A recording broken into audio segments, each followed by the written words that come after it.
Café y té, un podcast de Onda China.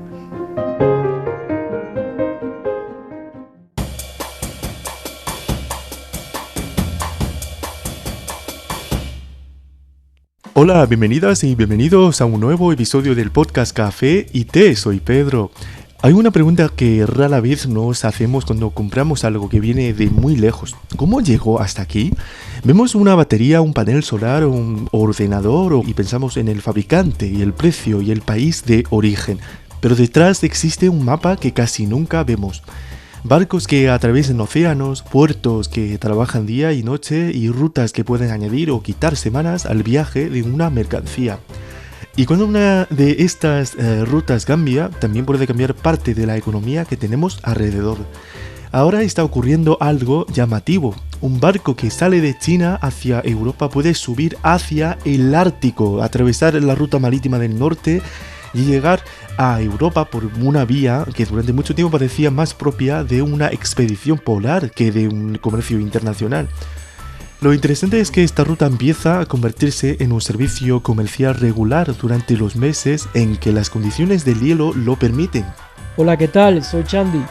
Aquí aparece un dato que explica el interés, un trayecto que por la ruta tradicional puede rondar los 40 días y puede reducirse a unos 20 entre Ningbo y Felixstowe, y para una persona 20 días puede parecer mucho, pero cuando hablamos de miles de contenedores, mercancía de alto valor y fechas de entrega que cumplir, esa diferencia puede cambiar por completo las cuentas.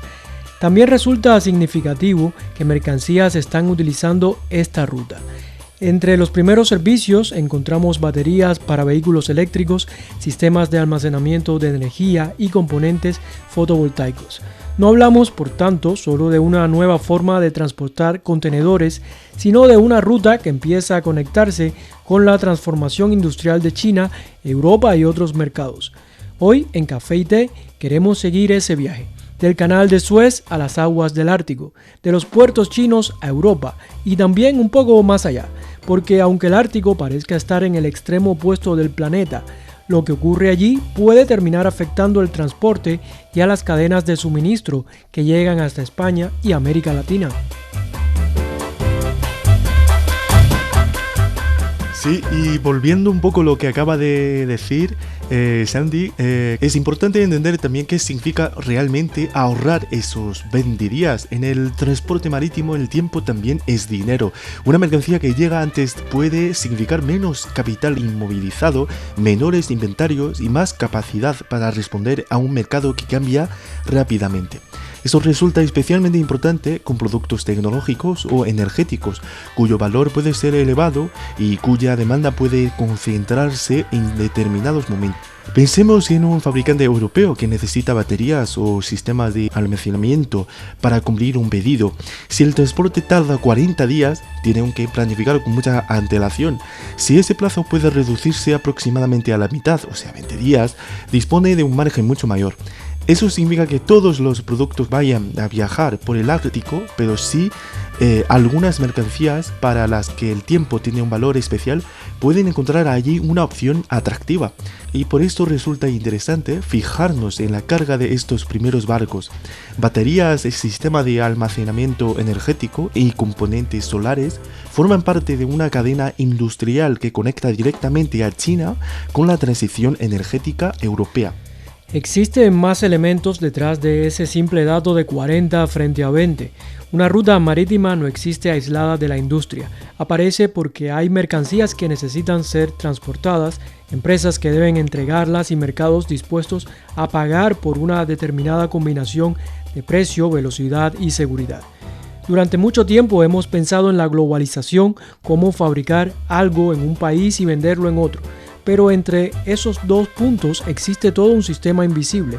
Una batería producida en Zhejiang puede terminar en un vehículo europeo. Un componente fabricado en China puede formar parte de una instalación solar a miles de kilómetros.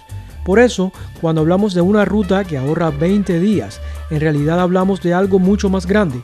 ¿De cuánto tiempo necesita la economía mundial para mover aquello que necesita?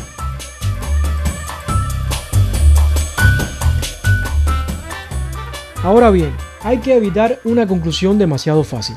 Que la ruta ártica sea más corta no significa que el canal de Suez vaya a quedar obsoleto. Suez cuenta con décadas de infraestructura, funciona todo el año y está integrado en una enorme red de puertos, ferrocarriles, carreteras y servicios logísticos. La ruta ártica, en cambio, todavía tiene una limitación evidente: el hielo. Por ahora, el servicio comercial se concentra en una ventana estacional aproximadamente entre julio y octubre.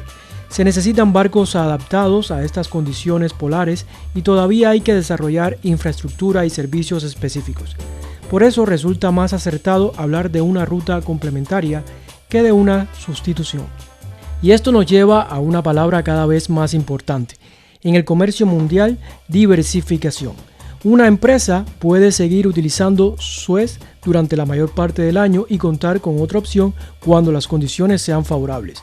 No hace falta que una ruta elimine a la otra para cambiar el equilibrio. Sí, eso es muy importante. De hecho, el verdadero cambio no está en decidir cuál es la mejor ruta, sino en disponer de más de una. Los últimos años han demostrado que una cadena de suministro puede ser eficiente y al mismo tiempo vulnerable. Cuando una vía se congestiona, aparece una crisis regional o una ruta deja de ser fiable, las empresas descubren que no solo importa la distancia, sino también cuánto dependen de una sola opción. En este sentido, el Ártico tiene un valor que no se mide únicamente en kilómetros, puede aportar una alternativa, y las alternativas tienen valor incluso cuando se utilizan todos los días. Es como tener una segunda puerta de entrada a una ciudad. No significa dejar de usar la primera, sino contar con otra cuando la principal está bloqueada. Pero hay otro aspecto que merece atención: los puertos. Porque cuando una nueva ruta empieza a funcionar, no solamente cambia el trayecto de los barcos, también puede cambiar la importancia relativa de determinados puertos y corredores logísticos. La conexión actualmente prevista desde China pasa por puertos como Felixstowe, Rotterdam, Hamburgo y Gdynia. Y al mismo tiempo, Guangzhou ha comenzado a contar con su propio servicio ártico desde Nansha. Eso significa que la nueva ruta empieza a conectar distintos centros industriales chinos con algunos de los principales puntos de entrada de mercancías en Europa. Y después del puerto viene todo lo demás: ferrocarril, carretera, distribución, almacenes y empresas. Por eso, una ruta marítima nunca termina realmente cuando el barco atraca. El verdadero viaje continúa tierra adentro. Sí, creo que es muy importante contar, como mencionabas, con una salida de emergencia. Siempre eso es fundamental. Sobre todo dado que lo que pasa, que todo el mundo sabe si lee informativos de noticias, ¿no?, en el canal sobre la región del Medio Oriente. Así es. Y ahí es donde la historia empieza a interesar también a España y América Latina. El Ártico está muy lejos, pero las cadenas comerciales no respetan esa distancia. Si cambia el coste de transportar mercancías entre Asia y Europa, puede cambiar también los precios de determinados productos en los mercados europeos. Y si una nueva ruta facilita el movimiento de componentes relacionados con la energía, sus efectos pueden extenderse mucho más allá de los países directamente conectados con ella. España forma parte de una economía europea profundamente integrada en las cadenas globales, mientras América Latina también está vinculada a ellas a través del comercio, las materias primas, la energía y la tecnología. Por eso no hace falta vivir cerca del círculo polar para que lo que ocurre en el Ártico termine teniendo algo que ver con nosotros.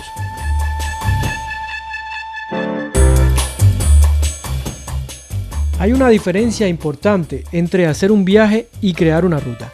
En septiembre de 2025 se realizó el primer viaje de prueba entre Ningbo y Felixstowe, demostrando que el recorrido era viable para este tipo de mercancías. Para convertir ese viaje en una ruta comercial requiere mucho más: coordinar barcos y puertos, organizar los servicios logísticos y conseguir que las empresas quieran utilizarla. Porque una ruta no existe porque un barco llegue una vez, sino cuando hay empresas dispuestas a reservar espacio en los siguientes. Y eso es lo que empieza a ocurrir ahora con la operación semanal durante la temporada de navegación. Sí, y eso también nos obliga a mantener los pies en la tierra. La ruta tiene potencial, pero todavía está en una etapa temprana.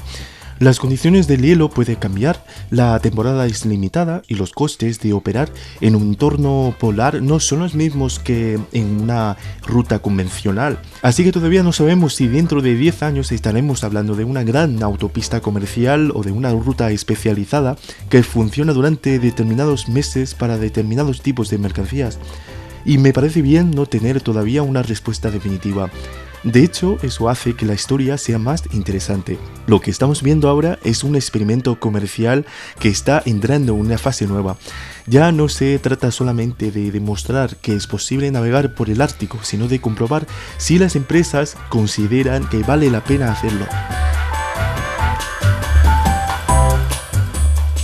Y aquí quiero detenerme en algo que aparece con mucha frecuencia cuando se informa sobre esta ruta. En determinados análisis, en cuanto aparece China y aparece el Ártico, toda la conversación se desplaza inmediatamente hacia el coloso asiático, Rusia, Estados Unidos, las grandes potencias, o sea, una supuesta competición estratégica. Eso ocurre con mucha frecuencia porque he visto, con mis propios ojos, los reportajes de medios de comunicación occidentales, principalmente BBC o por ejemplo los medios de España también. La geopolítica, pues en este caso existe, por supuesto.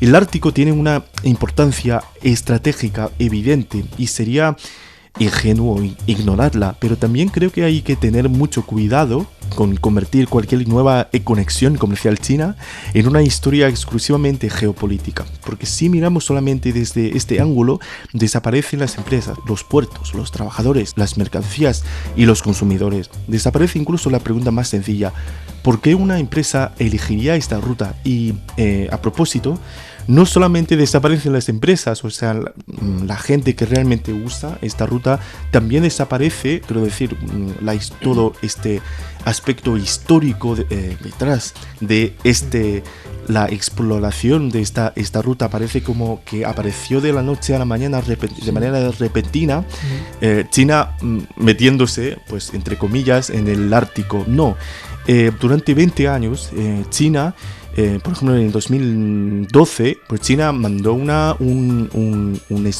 barco que se llama Xuelong para atravesar, para realizar investigación científica por el Ártico. China en 2018, previo a la pandemia, ¿no? Publicó un libro blanco de la política sobre el Ártico para expresar su objetivo de activa participación como un país cercano al Polo Norte, este lugar. Y en 2025, el año pasado, como explicamos antes, hay un viaje de prueba, ¿no? Desde Ningbo a Felixstowe, y durante estos 20 años han habido muchos viajes de prueba. O sea, no es una cosa que pasó de la noche a la mañana, y tampoco es una cosa, un resultado simplemente geopolítico, un cálculo, ¿no? Sí, ahora que mencionas la geopolítica, debemos destacar que una ruta puede tener consecuencias estratégicas y seguir siendo al mismo tiempo una decisión empresarial. Ambas cosas pueden coexistir. En este caso hay factores concretos que explican su aparición. Una ruta más corta en determinadas condiciones, la demanda europea de productos energéticos y tecnológicos, empresas que necesitan cumplir plazos y puertos que buscan nuevas conexiones. Por eso resulta más interesante observar cómo evolucionan esos factores que atribuir de antemano una intención política a cada contenedor. Y hay algo más interesante. El comercio mundial no lo construyen solamente los estados, sino también las decisiones de miles de empresas. Si dentro de unos años la ruta ártica funciona de forma estable, será porque productores, navieras, puertos y compradores de distintos lugares han considerado que utilizarla tiene sentido. Sí, por cierto, hablábamos antes de América Latina por su supuesto interés por esta ruta, ¿no? Por el Ártico. ¿Tú crees que esto puede interesar a nuestros oyentes de América Latina, a los países latinoamericanos, no por solamente observar así que es un resultado de la geopolítica o las grandes potencias comercialmente, económicamente, o en términos de la navegación, puede interesar a lo de Latinoamérica? Yo creo que sí, porque todos los países ahora entran dentro de la globalización, están vinculados con las cadenas de suministro, y en esta ruta principalmente están interesadas las grandes potencias como Estados Unidos, China, Rusia, y todo lo que hagan estas grandes potencias influye, aunque no lo queramos, al resto del mundo. Entonces, por supuesto, hay que estar al tanto, porque si esta es una nueva ruta, pues por ahí va a circular también gran parte del comercio mundial y no nos podemos quedar fuera. Al principio hablábamos de algo un poco extraño, ¿no? Un barco que para ir de China a Europa decide subir al norte. Pero lo curioso no es solo que haya encontrado una ruta diferente, sino que este viaje plantea una pregunta cada vez más importante para el comercio mundial. ¿Necesitamos depender de una sola ruta para conectar los mercados? Durante mucho tiempo, la eficiencia significaba encontrar la vía más rápida y barata. Hoy, una tercera palabra que pesa cada vez más: resiliencia. Tener opciones y poder cambiar de ruta de acuerdo con las circunstancias. Sí, y el Ártico nos interesa incluso si nunca vamos a pisarlo. No sabemos todavía si esos 20 días acabarán transformando una parte importante del comercio mundial o si esta seguirá siendo una ruta estacional y especializada, pero ya podemos decir algo. El Ártico ha dejado de ser solamente un espacio remoto en el mapa. Está empezando a formar parte de las decisiones que se toman sobre cómo mover mercancías entre, por lo menos, Asia y Europa. Así que la próxima vez que vemos un panel solar, una batería o cualquier producto que haya recorrido medio mundo, podemos hacernos una pregunta un poco diferente. No solamente dónde se fabricó, sino también a través de qué ruta ha llegado. Y algún día la respuesta podría ser por el Ártico. Bueno, esto ha sido Café y Té. Gracias por acompañarnos. Nos escuchamos en el próximo episodio. Hasta la próxima. Tormentas de ideas, perspectivas, opiniones y análisis. Descubre las nuevas tendencias de las redes sociales. Adéntrate en la cultura, la moda y los temas candentes que moldean el panorama social en China. Café y Té, tu dosis de entretenimiento e información.